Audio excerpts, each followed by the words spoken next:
have given us. Please start and share your precious knowledge about important topic and please firstly introduce your topic. Dr. Fatma Shabir. Bismillahirrahmanirrahim. Assalamu alaikum. My name is Fatma Shabir. I am a nutritionist from University of Agriculture, Faisalabad. तो basically जो मेरा आज का topic है वो आपको guide करूंगी कि मदर मिल्क जो ब्रेस्ट फीडिंग के जो है वो मदर को क्या बेनिफिट्स होते हैं और जो बेबी होता है उसको क्या बेनिफिट्स है। लेकिन जैसे कि देखा जाए तो आजकल जो हमारे इन्वायरमेंट में जो है ब्रेस्ट फीडिंग जो है जैसे बहुत ज्यादा कम हो गई है, मदर मिल्क इतनी प्रोडक्शन वगैरह नहीं होती कि वो बेबी जो है वो ले सके। तो मोस्टली मदर्स क्या करती हैं कि बच्चों को क्या करते हैं कि वो इन्फेंट फार्मूला पे शिफ्ट कर देती हैं। सबसे पहले अगर हम देखा जाए तो जो मदर मिल्क होता है उसका जो फर्स्ट 2 to 3 डेज में जो मिल्क की जो प्रोडक्शन होती है उसको कहा जाता है क्लोस्ट्रियम। उसका बड़ा इंपॉर्टेंट रोल होता है कि उसने बेबी जब वो बेबी जो है वो उस मिल्क की कंजप्शन करता है तो उस मिल्क से बेबी को क्या बेनिफिट होता है कि वो उसको जो बैक्टीरियल इन्फेक्शन वगैरह से क्या करता है, बचाता है। और वो लोग जो बच्चे जो कि मदर मिल्क फीड नहीं करते उनके अंदर जो है ये उनकी इम्यूनिटी भी जो क्या होती है इतनी स्ट्रांग नहीं होती, बल्कि वो वाले बच्चे जो कि मदर मिल्क फीड करते हैं उनकी इम्यूनिटी भी स्ट्रांग होती है। इसके अलावा अगर हम बात करें तो मदर मिल्क में जो है वो एक क्या होता है कि आयरन होता है, लैक्टोफेरिन। लैक्टोफेरिन प्रोटीन होती है जो कि बच्चे के अंदर क्या करती है, आयरन के स्टेटस को ज्यादा करती है, जो कि बच्चे को आगे से एनीमिया वगैरह से प्रिवेंट करता है। इसके अलावा अगर हम बात करें तो मदर मिल्क के अंदर जो है वो एक प्रोटीन होती है, लैक्टो एडहेरिन होती है, जो कि जब बच्चा जो है मदर मिल्क को फीड करता है तो नेक्स्ट फ्यूचर में जाके वो क्या करता है कि वो वाले बैक्टीरिया जो कि डायरिया वगैरह की कॉज बनते हैं तो वो बच्चों के अंदर जो है वो चांसेस कम हो जाते हैं। इसी तरह अगर हम बात करें वो वाले बच्चे जो कि मदर मिल्क मतलब को फीड करते हैं उनके अंदर जो है वो स्टमक वगैरह प्रॉब्लम जो है वो कम होते हैं। ठीक है, इसके अलावा अगर हम बात करें जितनी भी कफ वगैरह जो एस्थमा वगैरह के निमोनिया वगैरह जैसे बच्चों को अर्ली स्टेज में ज्यादा चांसेस होते हैं तो वो बच्चों के अंदर क्या करते हैं कि ये सारी चीजें जो है वो डिजीजेस जो है वो कम होती हैं, उनके अंदर मोर्टेलिटी वगैरह का रेट जो है वो कम होता है। बच्चे को तो मदर मिल्क से जैसे कि ब्रेस्ट फीडिंग से काफी सारे बेनिफिट्स हो रहे हैं, लेकिन इसके साथ साथ मदर को भी बहुत ज्यादा बेनिफिट हो रहे हैं। ऑब्वियसली ड्यूरिंग प्रेगनेंसी में क्या होता है कि मदर का काफी सारा वेट गेन हो जाता है। तो इसके वजह से क्या होता है कि नेक्स्ट फ्यूचर में अगर मदर अपने वेट को कम नहीं करती तो उसको काफी सारी क्रोनिक डिजीजेस के चांसेस हो सकते हैं। ऑब्वियसली हाइपरटेंशन वगैरह, इवन के टाइप 2 डायबिटीज वगैरह के चांसेस हो सकते हैं। तो जब मदर जो है वो बच्चे को फीड करवाती है, अपना दूध पिलाती है, तो इससे क्या होता है कि मदर की अपना जो किलो कैलोरी बर्निंग प्रोसेस होता है वो फास्ट हो जाता है। मीन्स कि जब मदर बच्चे को फीड करवाएगी मदर की कैलोरीज बर्न होंगी। जब मदर की कैलोरीज बर्न होंगी तो मदर का वेट भी क्या होगा, कम होगा।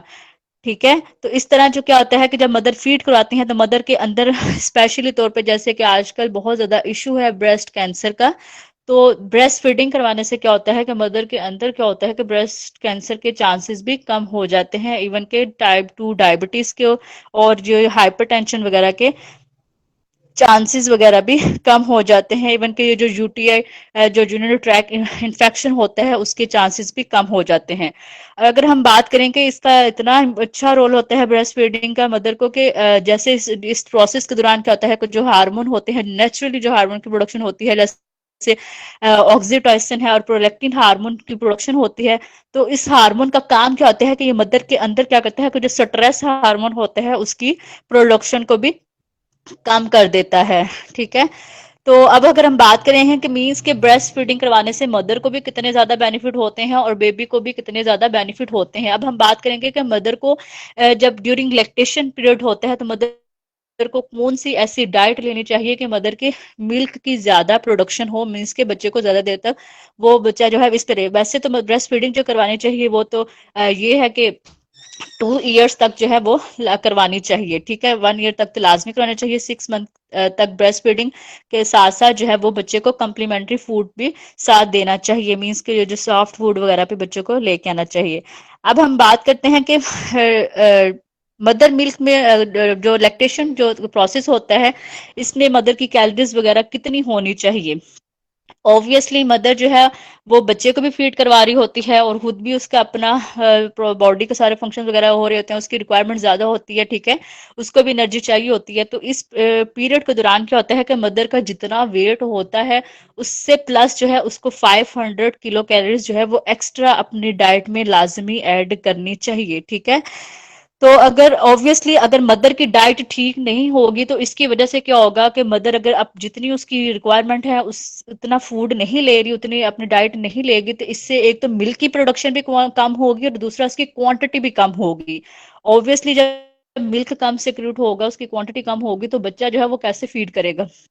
तो मदर की जो है प्रॉपर प्रोडक्शन होना बहुत ज्यादा जरूरी है। इसके लिए जो है वो मदर को चाहिए कि वो एडिक्वेट न्यूट्रिशन जो है वो उसको अपनी डाइट के अंदर जो है वो ऐड करे, ताकि प्रॉपर जो है वो ब्रेस्ट मिल्क की सिंथेसिस हो। अगर एक जो वेल नरिश्ड मदर है, अगर उसके एक दिन में जो है वो सक्रिएट कर रही है 850 ml मिल्क अगर पर डे वो सक्रिएट कर रही है, तो इट्स मीन के वो वेल बिल्कुल ठीक है, इतनी प्रोडक्शन जो है वो हेल्थी में वे में आती है। अगर कोई माल नरिश्ड जो सिवियरली माल नरिश्ड मदर है, मीन्स के जो वो वाली मदर जो कि बिल्कुल अंडर वेट है, अपनी उसकी रिक्वायरमेंट पूरी नहीं हो रही, ऑब्वियसली अगर मदर की रिक्वायरमेंट पूरी नहीं होगी तो बच्चे में आगे कैसे जाएगा। तो वो वाली वोमेन जिसकी मिल्क की प्रोडक्शन जो है वो 400 ml पर डे से कम है, तो इट्स मीन कि उसकी अपनी भी रिक्वायरमेंट नहीं पूरी होगी, बेबी भी की भी रिक्वायरमेंट क्या होगी, पूरी नहीं होगी। नॉर्मली अगर हम बात करें तो कैल्शियम का सोर्स जो है वो मदर को इस ड्यूरेशन में ज्यादा करना चाहिए, ठीक है। इसकी इस ड्यूरेशन में मदर को जो प्रोटीन लेनी चाहिए जितना उसका बॉडी वेट है उतनी, प्लस उसको जो है वो 25 ग्राम एक्स्ट्रा जो है प्रोटीन जो है वो उसको अपनी डाइट के अंदर जो है वो लाजमी ऐड करनी चाहिए। प्रोटीन के अकॉर्डिंग अगर हम बात करें तो इस ड्यूरेशन में ड्यूरिंग लैक्टेशन जो है वो मदर से आफ्टर 20 to 25 डेज के बाद जो है 20 to 25 डेज तक जो है मदर को जो लेंटिल्स है, बीन्स वगैरह जो दालें वगैरह हैं उनसे थोड़ा अवॉइड करना चाहिए, ठीक है, क्योंकि वो इतनी जो वो उनको डाइजेस्ट वगैरह में जो है वो थोड़ा सा इशू होता है, तो वो गैस वगैरह का भी इशू कर सकती हैं। तो मदर को जो है वो उनको थोड़ा इंटेक कम करना चाहिए। बेस्ट तो ये है कि मदर जो है वो एग जो है वो ले सकती हैं, होल एग को अगर वो इनटेक करें तो वो ज्यादा अच्छा है, ठीक है। इसके अलावा जो है वो फिश वगैरह ले सकते हैं, ठीक है। इसके अलावा जितनी बोनलेस चिकन वगैरह है उसको ऐड कर सकती हैं। सूप वगैरह जो है जैसे ले सकती हैं, यखनी वगैरह वो अपनी डाइट के अंदर जो है वो ले सकती हैं, मटन वगैरह की। तो इवन के वो जो रोटी वगैरह है अगर उसको यखनी वगैरह के अंदर डिप करके लेंगी तो उनको ज्यादा जो है वो एनर्जी मिलेगी, ठीक है। इससे इनका आयरन का स्टेटस भी पूरा होगा, मदर का आयरन स्टेटस पूरा होगा तो बेबी भी आगे जो है वो आयरन का स्टेटस जो है पूरा होगा। अगर दाल वगैरह जो है वो लेना चाहती हैं, जो है वो मसूर की जो दाल होती है ऑरेंज कलर की जो होती है वो अच्छी होती है, वो मिल्क की सप्लाई को, मदर की मिल्क की सप्लाई को क्या करती हैं, वो इंक्रीज करती हैं।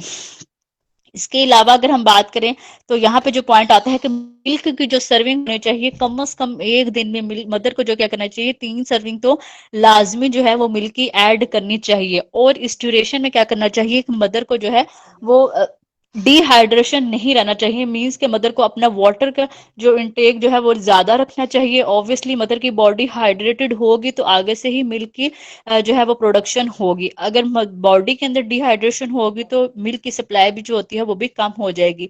तो मदर को चाहिए कि इस ड्यूरेशन में अपना जो है वो मिल्क की कंजप्शन जो है वो 3 सर्विंग तक लाजमी करे, ठीक है। और वाटर का इंटेक जो है वो भी लाजमी जो है वो रखें इसमें।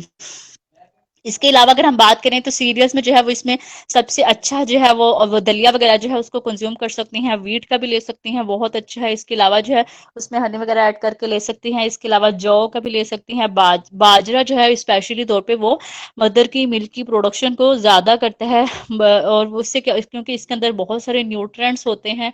न्यूट्रिएंट्स जो इसके अंदर मेन होते हैं, मैग्नीशियम है, आयरन है, पोटेशियम है और फास्फोरस जो है वो इसके अंदर प्रेजेंट होता है। इसके अलावा जो अगर हम बात करें तो यहाँ पे जो पॉइंट आता है वेजिटेबल्स वगैरह की अगर हम बात करें तो क्रूसीफ्यूरियस वेजिटेबल्स जो होती हैं इस पीरियड में मदर को थोड़ा सा उनसे अवॉइड करना चाहिए। लाइक अगर हम बात करें जैसे आ जाता है कैबिज, आ जाता है कॉलीफ्लावर वगैरह, ये जितनी बंद गोभी वगैरह होती है इससे अवॉइड करना चाहिए क्योंकि वो गैस वगैरह का इशू कॉज कर सकती हैं। और इस ड्यूरेशन में मदर को जो है वो ऐसी फूड नहीं लेनी चाहिए जिसको उसको डाइजेस्ट करने में थोड़ी डिफिकल्टी हो, जो कि इजीली डाइजेस्ट ना हो, हार्ड जो होती हैं उनसे अवॉइड करना चाहिए क्योंकि आगे से वो बेबी में भी प्रॉब्लम काज कर सकते हैं। ऑब्वियसली जो भी मदर जो है वो फूड लेगी, उस जो भी उसका टेस्ट वगैरह होगा वो भी आगे से बेबी मिल्क के थ्रू जो है वो बेबी में ट्रांसफर होगा। अगर मदर जो है बहुत ज्यादा स्पाइसी चीजें अपने डाइट के अंदर टेक करेंगे तो वो ऑब्वियसली बेबी जब उसको मिल्क की कंजप्शन करेगा तो उसको कोई ना कोई इशू होगा, ठीक है। इस वजह से डायरिया वगैरह भी हो सकता है, ठीक है।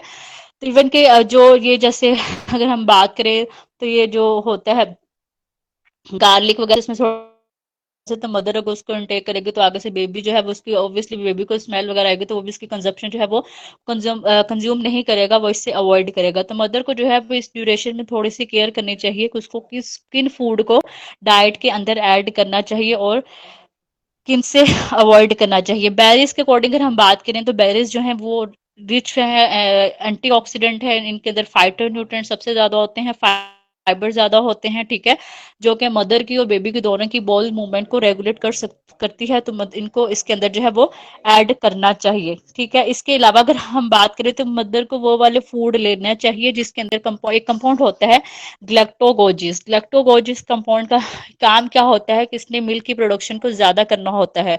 तो अगर हम बात करें तो ये जितने भी ये जो होते हैं ये जो फेनिग्रिक सीड है, मेथी दाना जो होता है उसके अंदर जो है वो ये कंपाउंड जो है वो प्रेजेंट होता है, ग्लैक्टोगोजी। तो इसका काम क्या होता है कि इसने मिल्क की प्रोडक्शन को ज्यादा करना होता है। इसके अलावा अगर हम बात करें तो ये जो क्यूमिन है, सीड्स हैं, ठीक है, तो ये इनके अंदर भी ये भी क्या करता है, मिल्क की प्रोडक्शन को ज्यादा करता है।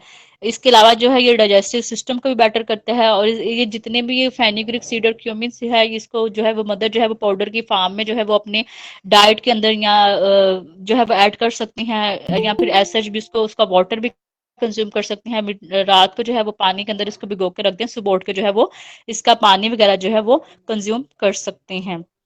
Okay sir, thank you. नहीं सर, लेक्चर था। Thank you so much, Dr. Fatma Shabir, Nutritionist, Agriculture, University Faisalabad, for joining us, for your precious time you have given us. And thanks lot all respected speaker, respected sir, Ajmal Khan, Muzammal Ali Khan, Dr. Muhammad Zafar, and Dr. Fatma Shabir. Thank you so much for your informative lectures. And thank you so much, Dr. Muhammad Akram, organizer of this webinar, Chairperson, Department of History, Medicine and Surgery, Government College, University, Faisalabad. And thanks a lot all participants for joining us. Allah Hafiz. Okay.